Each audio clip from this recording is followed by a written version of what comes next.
3월 1일 화요일 퀴즈 영상 시작하겠습니다.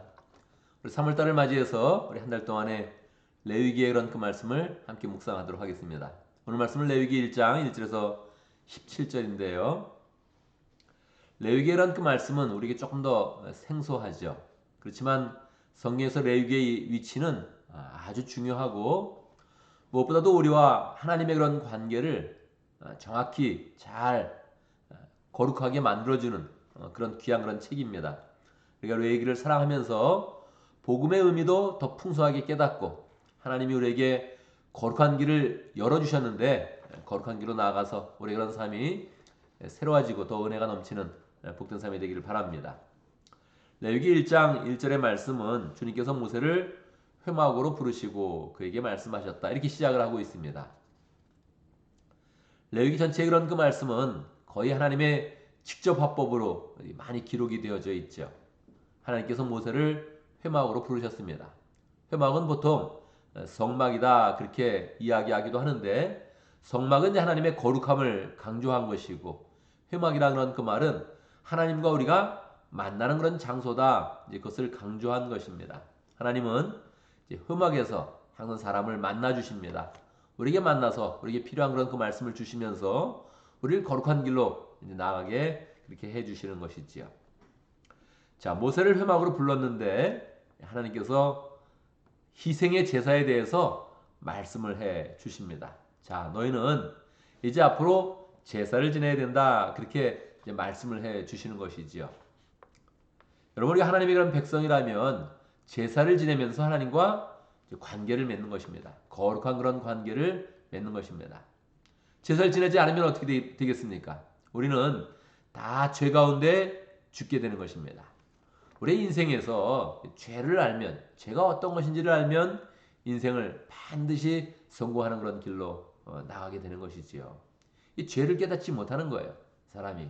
하나님이 깨닫지 못하는 그런 사람들에게 정확히 알려주시는 것이요. 너는 죄가 있다. 죄 때문에 망하게 된다. 죄의 삭은 사망이요. 너는 반드시 죄를 지어서 멸망으로 가게 되는데 이 죄를 해결해야 된다. 그렇게 이제 말씀해 주시는 것이죠. 우리의 그 마음 가운데 죄를 알면 복음을 이제 아는 것입니다. 자, 죄에 대해서 하나님께서 이제 말씀하시는데 죄를 이제 어떻게 할 것이냐? 반드시 제사를 지내서 너의 죄를 없애야 된다. 그리고 깨끗해지고 공의롭게 되고 나의 그런 자녀의 그런 삶을 회복해야 된다. 이제 그렇게 말씀을 하시는 것이죠. 제사는 이제 크게 5가지가 있습니다. 5가지가 있는데 번제, 소제, 화목제, 속제제, 속건제 이렇게 5가지가 있죠. 드리는 방법으로도 또 나눌 수 있는데 그 방법은 또 다음에 이야기를 하고요. 오늘 이게 5가지의 번제 중에 첫 번째 번제를 드려야 된다. 그렇게 이제 말씀하시는 것입니다. 번제는 우리의 온전한 그런 헌신을 의미하고 우리의 그런 인생을 바쳐서 하나님의 사람이 되게 하는 그런 과정입니다. 자, 번제를 드리려면 3가지 제물로 드릴 수 있습니다. 첫 번째는 보통 하나님이 제일 원하시는 것은 소로 드리기를 원합니다. 소로. 두 번째는 이제 양이나 염소로 드릴 수 있고요. 세 번째는 이제 날짐승. 그러니까 가난한 사람은 뭐 이 염소를 드리는 것조차 어려우니까 이제 산비둘기나 이제 비둘기로 이제 그렇게 제사를 드려야 된다. 그렇게 이제 말씀하시죠. 이제 우리는 그 마음 가운데 늘 우리가 하나님께 나아갈 때, 하나님의 그런 자녀로서의 그런 살아갈 때 죄를 없애고 제사를 반드시 드려야 된다. 이렇게 이제 생각을 하면 제사의 그런 과정에 조금 더 신경을 이제 써야 되는 거죠. 자, 제사를 어떻게 드리는 것입니까? 제사는 원래 소를 기준으로 생각을 한다면 소를 이제 가지고 와야 됩니다. 잘못을 했을 때마다 이 마음에 죄가 있을 때마다 소를 가지고 이제 와야 되는 거죠. 소가 얼마쯤 하겠습니까, 여러분? 소가 얼마쯤 합니까? 한 마리가 한국에서 보통 한 600만 원 좀 넘는다 그러거든요. 미국에서도 아마 그 정도 될 겁니다. 5,000불에서 아마 한 6,000불 정도 되지 않을까 생각하고 요즘에 소유 가격이 올라왔으니까 아마 조금 더 올랐으면 한 7,000불 정도 그 정도 될 것 같네요. 그러니까 하나님께 번제를 나올 때는 7,000불을 가지고 와야 된다는 거예요. 우리가 늘 그 생각을 해야 되죠. 우리가 예배를 너무 이제 가볍게 드리는 거죠. 하나님께 나올 때는 늘 번제물을 가지고 나와야 된다. 희생제물을 이제 가지고 나와야 된다. 이 생각을 늘 해야 되는 거고 이제 가지고 나오면 사실 이제 돈으로 가지고 나오면 쉬운 건데 이 번제물을 가지고 나오는 거니까 이게 쉬운 게 아니죠. 이게 끌고 와서 이렇게 갖고 오는 거예요. 근데 그 중에서도 자기가 있는 그런 그 재물 중에 흠 없는 거로 이제 가져와야 되죠. 흠 없는 거. 흠이 없는 그런 짐승을 가져와라. 금방 죽일 거니까 우리는 좀 약한 거, 병든 거, 아주 현찮은 걸 가지고 와서 그냥 번제물 드렸다 이러고 싶은데 안 된다는 거예요. 흠이 없는 걸 가져와라. 우리 하나님께 나올 때는 늘 정결한 그런 그 마음으로 흠 없는 그런 삶을 가지고 나온다 이런 마음으로 이제 나와야 되는데 보면 우리의 그런 삶 가운데 이미 흠이 있죠. 그러니까 하나님께서 이제 이거를 만들어 주시는 거예요. 흠이 없게 만들어 주시는 거예요. 제사를 통해서 흠이 없게 만들어 주시는 거죠. 자, 재물을 가지고 오면 이제 제사장 앞에서 이제 안수를 합니다. 우리가 보통 안수한다 그랬을 때 누가 안수할 것 같습니까? 제사장이 안수할 것 같은데 실제는 그렇지 않습니다. 재물을 가지고 온 사람이 안수를 해라 그렇게 얘기합니다. 재물을 가지고 온 사람이 그 소의 머리에 손을 얹고서 안수하는 거예요. 기도하는 거예요. 소를 축복하는 거예요? 그렇지 않죠. 소의 머리에 손을 얹고서 자기의 죄를 정확히 고백하는 것입니다. 하나님, 난 이런 죄를 졌습니다. 하나님, 이런 삶을 살았습니다. 내가 이렇게 살아서는 반드시 죽을 것인데 하나님, 이 소에게 나의 모든 그런 죄를 전가합니다. 그렇게 이제 하는 거죠. 그리고 흠없는 소의 그런 깨끗함과 아무런 죄 없음이 나에게 이제 와서 내가 의롭게 되는 이제 과정을 갖는 것이죠. 그러고 나서 이제 이 소를 죽이게 됩니다. 누가 죽이겠습니까? 우리는 당연히 소를 내가 가져왔으니까 제사장이 죽여주겠지 생각하는데 하나님은 그렇게 말씀하지 않았어요. 반드시 네가 가져왔으면 5절 그런 다음에 제물을 가져온 사람은 거기 주 앞에서 그 수송아지를 잡아야 하고 그렇게 했어요. 가져온 사람이 잡으라는 거예요. 여러분 소 한번 죽여봤습니까? 이게 모든 사람이 다 회막에 와야 되고 모든 사람이 다 자기가 한번 죽여봐야 된다는 거예요. 놀랍죠? 이게 사실은 이제 우리나라에서도 백정이다 그래서 이제 짐승을 잡는 그런 사람들은 아주 천히 여겼잖아요. 이게 쉽지 않은 거거든요.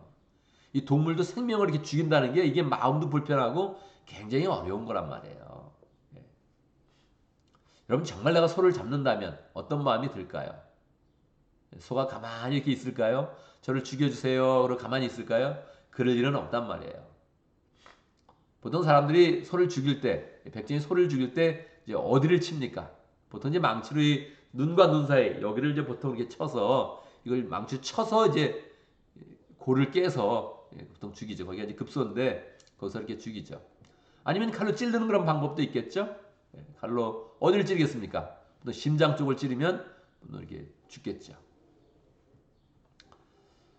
근데 뭐 이 소를 죽이는 게 생각해 보세요. 내가 칼로 찌른다. 망치로 찌는 거 이거 쉽지 않겠죠? 칼로 찌른다. 이 심장을 찔렀다. 죽겠습니까? 한 번에 죽을 리가 없습니다. 그죠? 한 번 찔러서 죽어지지 않겠죠. 그러니까 뭐 온몸에 피가 막 하고 뭐 손은 막 소리를 지르고 그럴 거란 말이에요. 그리고 나면 6절에 보면 제물을 가져온 그 사람이 그 번제물에 가죽을 벗기고 고기를 저며 놓으면 그렇게 되어 있어요. 가죽을 벗기라는 거예요. 가죽. 이게 소를 죽일 때도 아마 우리가 죽이면 1시간 이상 걸리지 않겠어요? 전문가가 죽여도 시간이 좀 걸립니다. 그죠? 전문가가 죽여도 조금 잘못 치면 한 15분, 20분은 최소한 걸린다 그래요. 아주 최소한을 잡았을 때.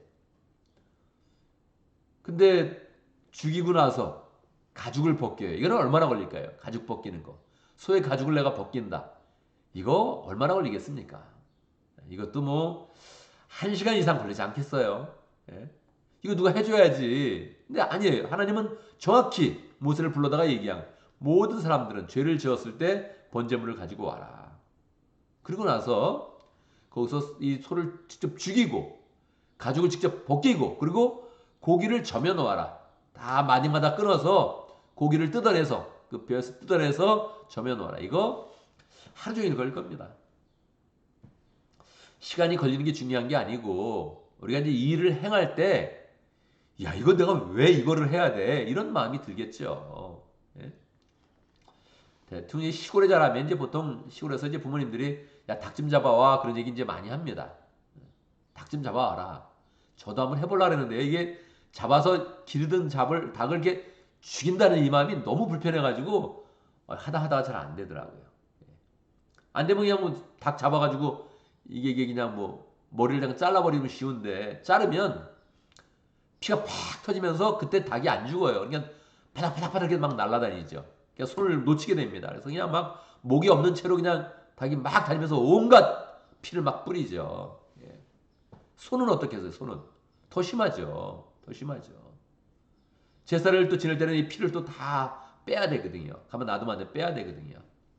그러니까 이 제사 한번 드리면 그냥 온통 그냥 피범벅이 돼가지고 가습 벗기고 그 마디를 자르고 고기를 점여내면서 와 이거 정말 내가 할 일이 아니다 그 생각을 많이 하겠죠. 아마 잘 때 아마 소가 떠오를 겁니다.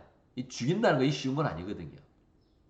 소가 막 떠오르고 그럴 거예요. 근데 하나님은 매번 그렇게 하라는 거예요. 매번. 뭡니까? 우리는 명확한 그런 복음의 말씀을 주시는 것이죠. 죄를 지면 이렇게 돼야 된다. 네가 죽어야 될 것을 이렇게 짐승이 죽는다. 이걸 우리에게 계속 가르쳐 주는 거죠. 몇 년 동안 했습니까? 최소한 1400년 동안 계속 되어졌죠. 1400년 동안 계속 이 일이 진행이 됐던 거예요. 1500년 이상은 계속 이 일이 진행이 됐던 것이죠. 짐승을 죽이면 사람들은 늘 생각해요. 내가 이걸 매일 해야 돼? 매번 해야 돼? 그렇게 생각을 했겠죠. 근데 하나님의 그런 명확한 말씀이니까 뭐 안 할 수도 없고 정확히 지켰던 것이죠. 이 민족적인 그런 그 마음 가운데 이 짐승을 죽이면서 가지는 그런 트라우마가 함께 생기고 이걸 꼭 해야 되나 이런 마음이 생겼을 거예요. 그때 하나님께서 우리에게 예수 그리스도를 주시는 것이죠. 동물로서 의롭게 하는 것이 아니라 예수님을 통해서 우리를 의롭게 하시고 하나님을 아바 아버지라 부르고 아버지라 부르며 하나님의 자녀가 되는 그런 권세를 우리에게 주신 것이지요. 오늘 레위기를 피면서 이 복음이 얼마나 귀한 것인지 하나님의 은혜가 얼마나 귀한 것인지 예수님의 피의 은혜가 우리에게 얼마나 귀한 것인지 그를 깨달아야 됩니다. 은혜를 가볍게 받으면 뭐 가볍게 행동하는 거예요. 결국 가볍게 받은 거둔 것처럼 행동하는 거죠. 죄도 쉽게 짓고 또다시 반복하고 이 삶에 변화가 없는 것이죠. 그런데 이것을 깊게 받으면 정말 진지하게 이것을 받으면 주님이 나를 위해서 정말 돌아가셨구나. 이 내 죄를 어떻게 할 수가 없는데 내 죄를 어떻게 할 수가 없는데 죄는 씻어지지 않는 것인데 주님께서 나의 죄를 씻어주셨구나. 이거를 이제 깨닫게 되는 것이죠. 여러분 우리가 오늘 새 달을 맞이했는데 정말로 이렇게 죄의 심각성을 우리가 한번 생각해 보자고요. 이게 정말 내가 지은 죄 때문에 나는 사망으로 끌려갈 수밖에 없는데 멸망으로 치달을 수밖에 없는데 주님이 나를 대속해 주셨다. 하나님께서 나의 죄를 없애주시면서 의롭게 하시면서 나의 삶을 인도해 주신다. 이거를 가볍게 여기지 아니하고 이 짐승을 하나 이렇게 죽이는 그런 그 마음으로 딱 서서 이게 얼마나 죄의 결과가 비참한지 얼마나 처참한지를 깨달으면서 주님의 은혜를 붙잡으면 우리의 그런 기도와 예배와 우리의 그런 구원받은 그런 삶이 얼마나 감사한지를 더 풍성하게 알게 될 것입니다. 이런 거 다 빼고 늘 신약 말씀만 가볍게 하면서 믿음의 고백하면 구원 온다 이렇게만 생각을 하면 그 믿음의 그런 고백이 얼마나 중요한 것인지 얼마나 귀한 것인지 그걸 깨닫지 못하고 우리가 구원의 은혜를 가볍게 여기는 그런 삶이 되죠. 구약의 성도들을 보면서 우리가 구약이 태어나지 않고 구약시대에 태어난 것이 아니라 신약이 태어난 것이 얼마나 감사한 것인지 얼마나 복된 것인지를 더 생각하게 되죠.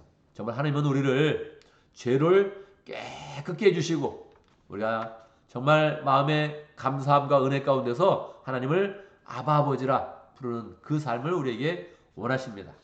하나님 아버지 참 감사합니다. 이런 그 마음을 가지면서 세 달을 살고 은혜 가운데 더욱더 감사하고 또 하나님 축복이 넘치는 복된 삶이 되기를 바랍니다. 오늘도 말씀 가운데 기도 제목을 붙잡습니다.